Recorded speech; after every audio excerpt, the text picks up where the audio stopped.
Well, there was a program I was involved with where they were using a special type of Teslatron unit where we would take a watch in with us in this small hexagon room and spend, you know, supposedly 55 minutes in there. It actually detoxes you and teletransports toxins out of your body. Sometimes people lose up to 15 pounds in these trips that they go in there. In one sitting? In one sitting, in 55 minutes. And I always asked, you know, well, where does that go? Because I still have the same hydration when they did the blood test, and I'm not dehydrated, but yet all the horrible negative ionic bacteria, viruses, and metals in my body were taken out. So people that are really toxic that go in there, you know, really a lot of this stuff. They come back healthy. Right, they come back very healthy. It's used to treat cancers for the elites of the world. Even our presidents. What's the machine look like, Emery? It's a hexagon room, and inside the hexagon room is a glass wall. The hexagon room is only about 8 feet in diameter, so you know. So it can only fit a small massage table that's in there. And 3 feet beyond the massage table is a 3-inch glass or plexiglass wall, and behind that is this giant Teslatron unit. And it amps up this amazing electromagnetic frequency where it rips time and space apart. Replicators, there would be no starvation. You can use a replicator and replicate some silver or gold, or replicate yourself a $100 bill if it makes you feel comfortable, and put it in your pocket.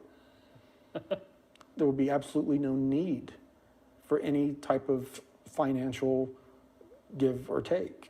I would think that the typical old school politician mentality would be that if you gave everybody on earth this kind of stuff, that they would all just want to drink beer and nobody would want to do anything, and they'd just be hanging around, and it would kill them, it would ruin their lives. Well, there's going to be a transitional period where people are going to go, you know, probably a little bit nuts for a while with the technology. I mean, when people win the lottery, right? Right. It's not good for them. Well, right. Well, if everybody wins the lottery at once, you know, everybody has a replicator. Everybody's going to be pushing the button every day, you know, and trying, you know, all these different meals. Computer, 1 slice of New York cheesecake. This is an old Earth delicacy. How do I know you're not trying to poison me? Please.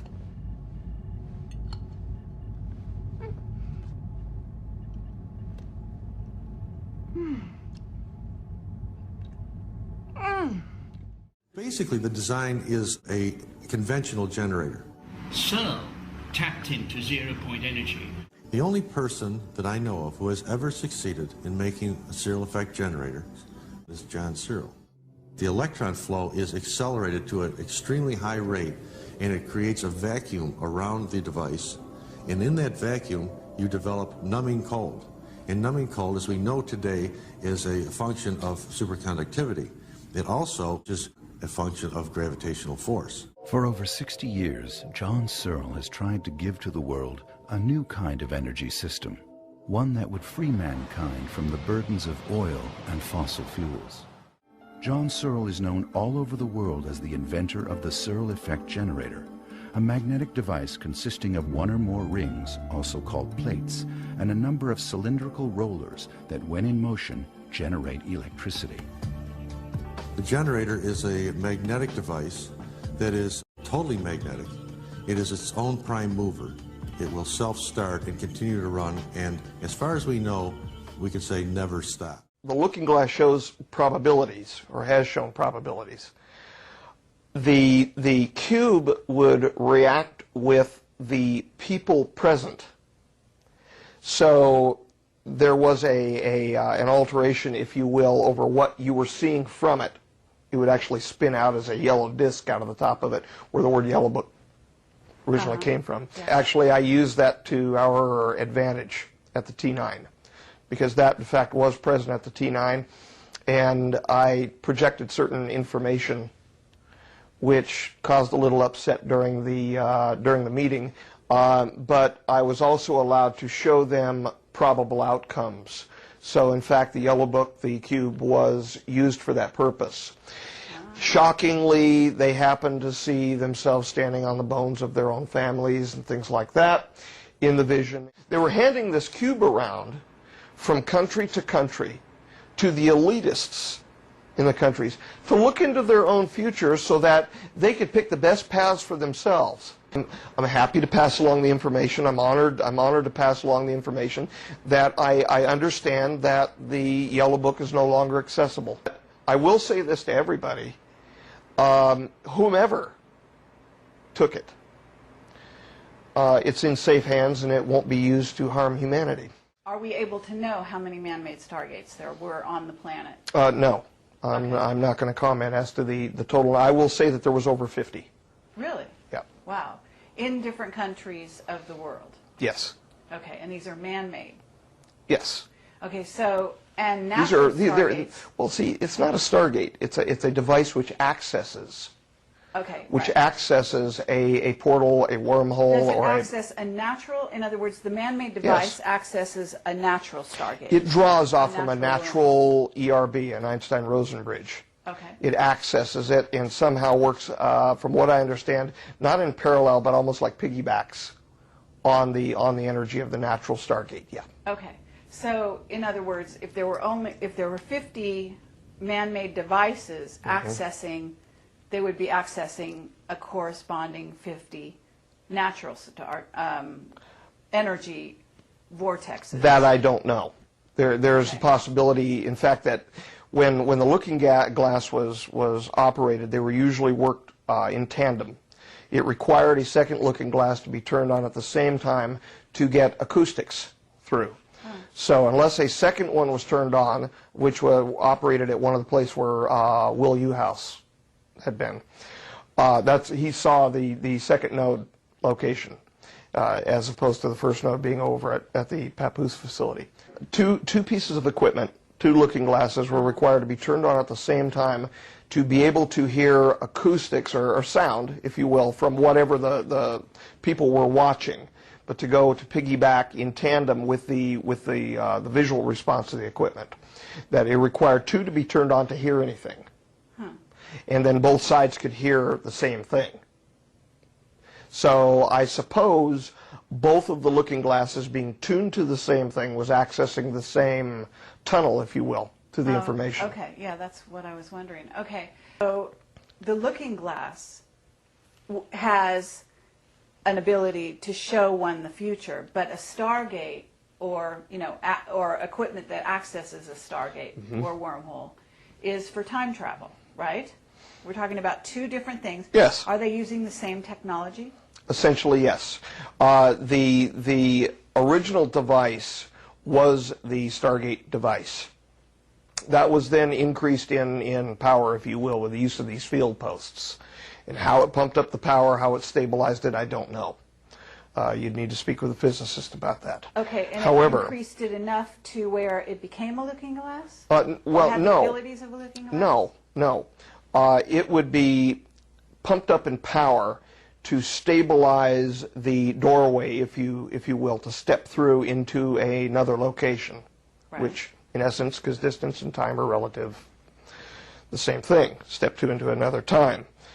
The looking glass device was a back-engineered Stargate. Okay. So it was actually back-engineered from the original cylinder seal data, which allowed us to produce the Stargate access devices, if you will, what we call the Stargates.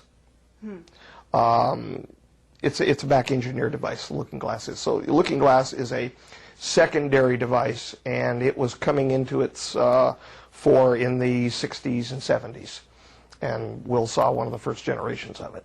From what I understand, very large piece of equipment. They always get smaller no matter what. I mean, look at what's happened with the computers.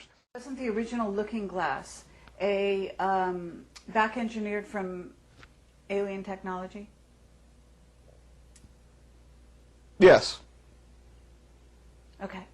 But it also, there was information around the cylinder seals that they used as also, and that those cylinder seals also came from an off-world race. Is that well, no, the cylinder seals didn't. The information on them did.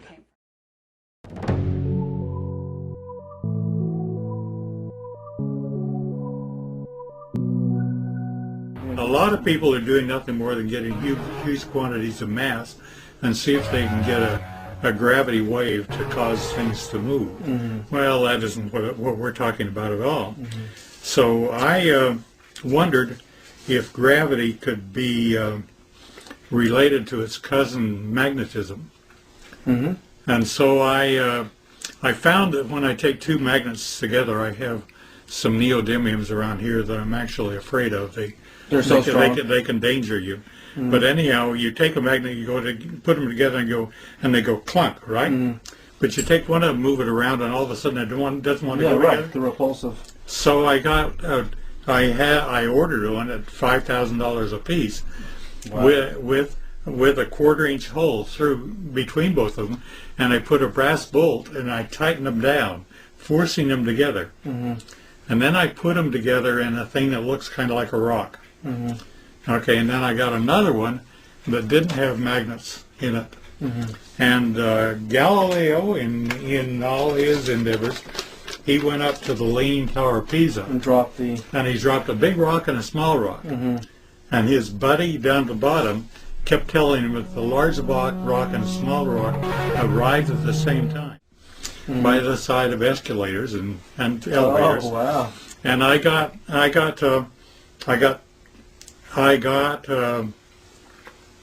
9 guys that were not educated and didn't have pre-opinions on anything. And I dropped my 2 rocks. And I said, what I would like you to do is, I told them what I would like you to do is I would like you to take whichever one arrives first, get it in your hand, and when I come down the elevator, hand it to me. Now, they looked identical, except for... and nobody knew what was inside? No, absolutely not. All the 9 times that I tested it, it's as though the one with the opposing magnet field extending out 3 feet on each side. I actually measured how big the field is. How big the field was, and on each side of one rock, I had a total of 6 feet. At any rate, the other rock arrived first. Which one arrived first? The one that had no magnetic field in it. So you were able to cancel out gravity to a certain degree. You were able to cancel, precisely, reduce the mass gravity effect. Precisely. By opposing fields. Isn't that nice? You bet. And got 9 signatures and I always skip. You did that at Lockheed. What year was this? Oh, at least 8 years ago. This is the actual document of Boyd's where he proved that by altering the field in a falling body, the magnetic field, it reduced its mass gravity equivalent and canceled out the effects of gravity to a certain percentage. And he did a building 500 drop test conducted from a height of 59 feet. The location is in White Solomon, Texas, and the time was 12:20 p.m. and this was in 1995, December 12th. Nobody knows this. I know it. So gravity, mass gravity is not, you can alter it. Well, gravity within itself has to have, gravity goes through anything that is solid and anything like iron or anything else. But it has to have a magnetic component, which may be canceling out within itself. But as soon as it got around my rock, it all of a sudden recognized